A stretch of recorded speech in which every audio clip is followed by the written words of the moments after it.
Hello survivors and welcome to another video. In today's video we have decided to show everyone how to unlock the 3 hidden ice skills that are locked behind Bramble's lair event. Now this event did happen last year December, but the reason I'm redoing this video, we did actually do one a long time ago, is because firstly I think the fight has got slightly more difficult, but also a lot of people are still struggling with the actual fight. So we are going to be doing it on the Chaos Walker. We've got ourselves Dash Mastery, Executioner, Multicast Mastery, Sure-Footed, and Controlled Chaos. We are then going to be running it on the ice map, the Frozen Wastelands. You need to be running it on Curse Intensity 34. So let's just quickly go through the curses. I've gone for the Explosive Goblins and the Elite Spawns in nearly every single one of the curses. So this is the first curse, Reckless Goblins, Unholy Reinforcements. We then went Reckless Goblins, Unholy, Clone Army, Revenge of the Void, Reckless, Unholy Clone, Revenge, Unholy Clone, and then 1 Pillar of Despair because we needed the extra curse intensity. We then went Revenge of the Void, House of the Lords, which gives us more more bosses. So we are going to actually have 3 bosses spawning instead of just 1, which is fine for me. We then got Clone Army and Unholy Reinforcements. We then do not take Overwhelming Corruption in Curse Tier 5. This is very important because it actually gives us a little bit of free curse intensity in the 6th and 7th tiers. Do take advantage of this because I do think that maybe in the future it might be changed, but for now it is staying the same. So what you need to do is make sure that the Corrupted Voids will now seek you is not checked, and then you can check it in Curse 6 and 7, and that will make it so that they do not spawn, but you do get that extra 4 curse intensity for free. So we go Revenge the Void and Overwhelming Corruption over here in 6, and then in Curse 7 we go for all 3 of the options. So a little bit of a sneaky trick over there that not a lot of people do know about, but it is out there.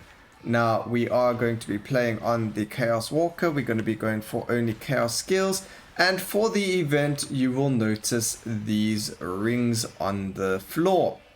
Now the colors represent the colors of the Soulstones that the bosses drop. There are 5 Soulstones. They are colored red, blue, yellow, green, and purple.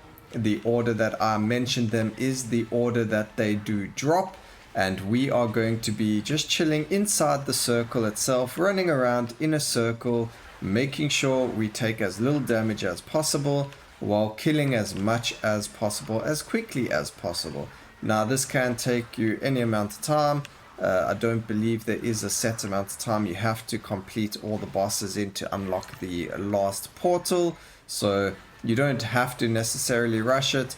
I'm personally going to go and get rid of the pylons. I just don't like them right now. Me and the pylons are not very good friends right now. We also didn't take Critical Strike Mastery. We aren't too worried about crit, but if we do get an uncommon or a rare crit, we will grab it. And because we are going for a Chaos build or a Chaos setup, we are going to be doing a lot of a synergy, or we are going to see a lot of those synergy skills. Now, a fantastic thing to have on the Chaos Walker is Arcane Power, so we're going to go for that. We got ourselves the rare lethality, like I mentioned. If we do see it, we do take it, and we got ourselves a beautiful multicast. Now, one of the most important things for this specific build on the Chaos Walker is to get a lot of multicast, and the reason for that is the more times you attack with the chaos skills, the more negative effects you will be applying to the enemy. So as you can see already, these elites have nearly every single negative effect in the game on them. So very, very good. We're going to grab Manifestation of Chaos just because it's already here. We do want to grab as many negative effect skills as possible. Also, Touch of Ice is very nice just for the fragility stacking when we get hypothermia. I say when we get it, I don't even know if we will get it. Grab Chaos Bomb, very, very strong chaos skill. Grab Expansive, that's going to help it. A little bit of cooldown reduction. And again, we can go for a reroll because we are looking for only chaos skills here. I don't know if we're going to be keeping Manifestation of Chaos, so we're going to grab the crit over here, banish our armor and the area of effect of that. And we do not want the Chaos Golem, ladies and gentlemen. The Golems make it so that the enemies focus them and don't necessarily walk over the circle. You do have to kill the boss relatively close to the circle. They don't have to die necessarily on the circle, but they do have to be very, very, very close to it. So just to be safe, it is a lot safer just to kill the boss on the circles. So make sure that you do have abilities that can make it so the bosses walk straight up to you, and going for minions makes that a lot harder. It is doable with minions, but it is harder work and not really something you want to really struggle with. So why struggle when you don't have to? Alright, now we could go for Exposed Weakness here. Exposed makes it very, very, very strong. But again, I said we will be doing it on a Chaos build. So we aren't going to really be doing that. I will go for Unchained Chaos instead of Manifestation. Just trying to think. No. Let's just keep it how it is. The Chaos Manifestation does more damage anyway, so we'll just keep it for now. If you really wanted to do this in a lot faster time, you could have taken the light beam that I had there, or the arcane beam. Taking both of those would really, really help.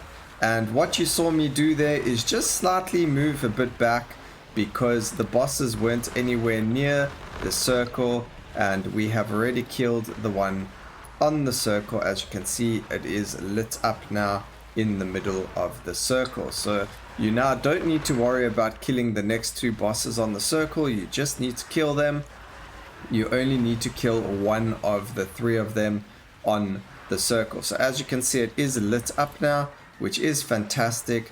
And we're going to move over to the next circle. Now the next circle is the blue circle. I did mention the colors in order at the beginning of the video, so you can just go re-listen to that if you didn't catch it. But just in case you didn't and you don't want to go back, the order is red, blue, yellow, green, purple.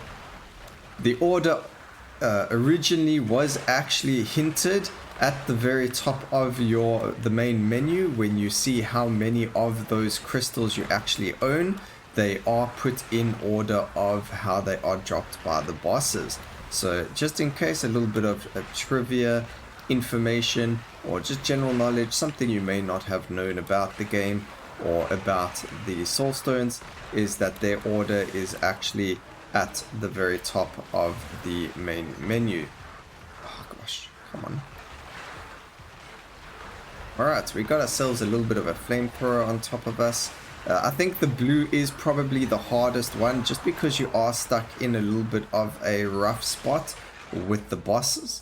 So just to be very careful with that one. But otherwise, as you can see, bosses dying very quickly. I'm just grabbing all of the upgrades that go with the skills themselves, as well as a little bit of movement speed.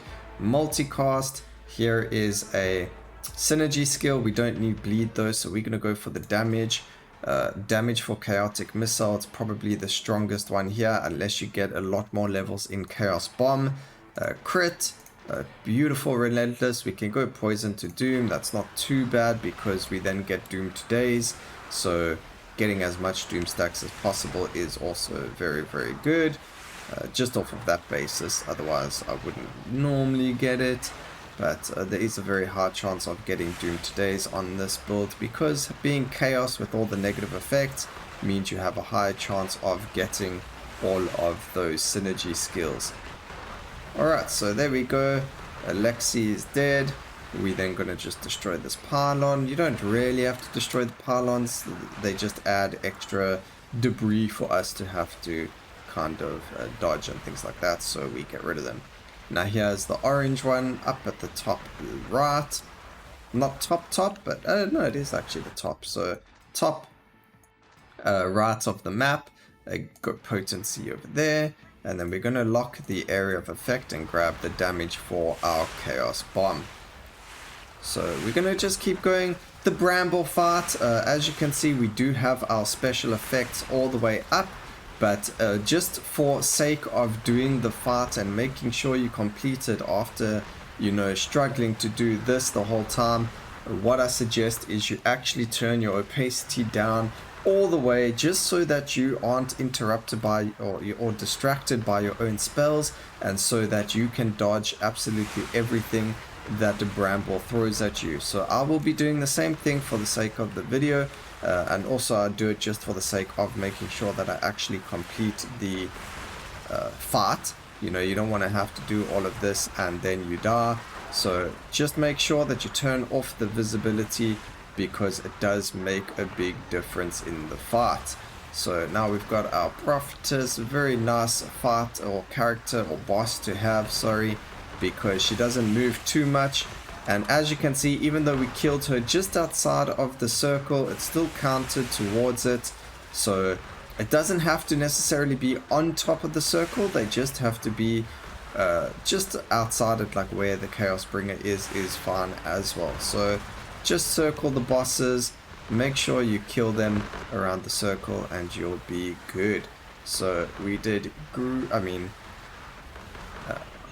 yellow now, or orange yellow. I guess it's an orange as well, or an orangey yellow, but I'll just call it orangey yellow for now. But we just did the last one, or the orange one, not the last one, and we're going to be moving on to green now.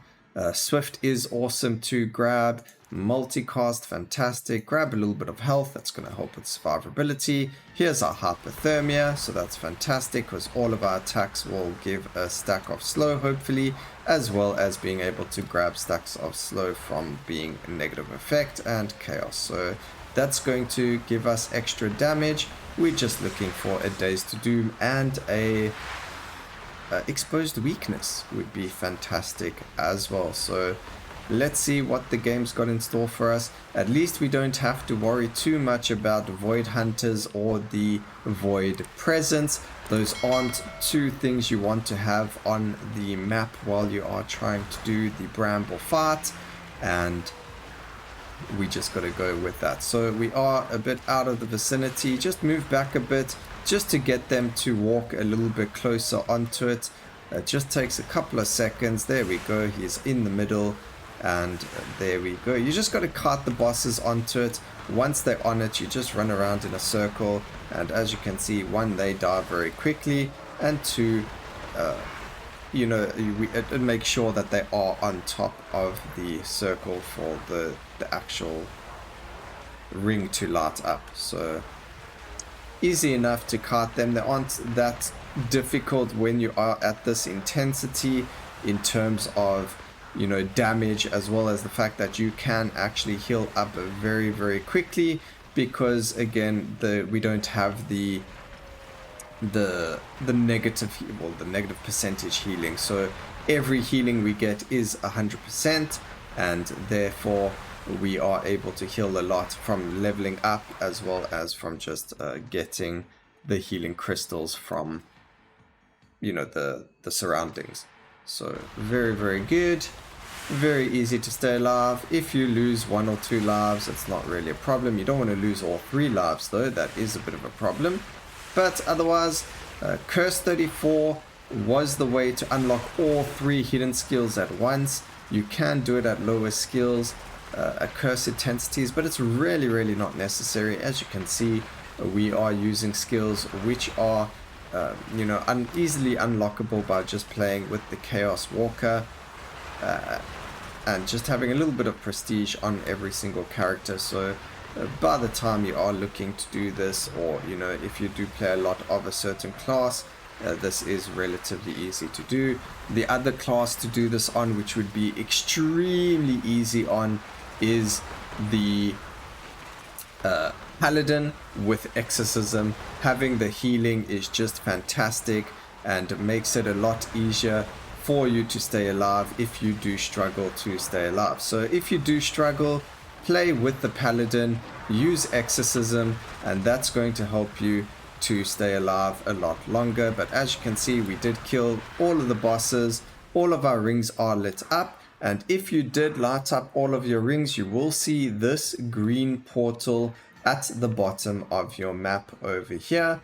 This is the portal that takes you to Bramble. We're going to go fight him quickly and we're going to show you. So like I said, we are going to turn the special effects right down just to ensure that when we fight him, we can see all of his attacks. I believe he has 4 attacks. So the first attack is, well, I don't actually know what they are in order, but he actually has a few. This is the one where he puts glaciers down to try and hit you. He has an auto attack. And then he has these ice beams that travel around the arena. Now, obviously, if you had all of your effects on, you wouldn't really see that very well. He also has these snowflakes that travel along the arena. Just don't let them hit you and you won't take damage. Nice thing about this is you do actually get healed to full before the fight. So that is very, very nice. He also has an AoE like he has done over here that deals damage to you if you are in it. So try and stay out of it. Try and move around him while still dodging all of his attacks. You can walk between those to not get hit. Fantastic. There we go. And you just got to keep your distance from him. Kill the elites he spawns. You don't really want to be in his AoE, so you know, be wary of that. There we go. Dodging everything. Fantastic. And let's keep going. Now the best thing about this, okay, Chaos doesn't really do too much damage to him. I think if we had a light beam, that probably would be slightly better, just because of the Brittle. I think having an effective way of applying Brittle means that he will have less armor, as well as not less armor, but he will take more damage. Fragility is very important for the fight, as well as any of those negative effects which make bosses take more damage. So weakness, exposed, brittle, they're all very, very strong, very good. Melting is very, very strong as well, because that reduces armor, and these will make the boss take a lot more damage and die a lot faster. But as you can see, we don't really have an efficient way of applying those, so we don't have an efficient way of reducing his defenses, and therefore it takes a little bit longer than he would for some other builds, but that's okay. Not a bad boss fight. Very easy to survive as long as you can see the attacks and you are able to just move around with ease. So just keep that in mind. You just got to walk around, stay out of his reach, and bam, pretty easy over there. You can also go into the Overlord and Endless cycles from the boss fight if you wanted. But I hope you guys enjoyed the video. I hope that showed you exactly how to do the fight. Yeah, I hope it helps you going further. And I hope you enjoyed the 3 skills that you unlocked. And those skills being Avalanche, the Summon Helper Elves, and the Surprise Gift. I hope you enjoyed the video. Please remember to like, comment, and subscribe for more videos like this in the future. And always remember, keep safe, survivors. Until next time, cheers.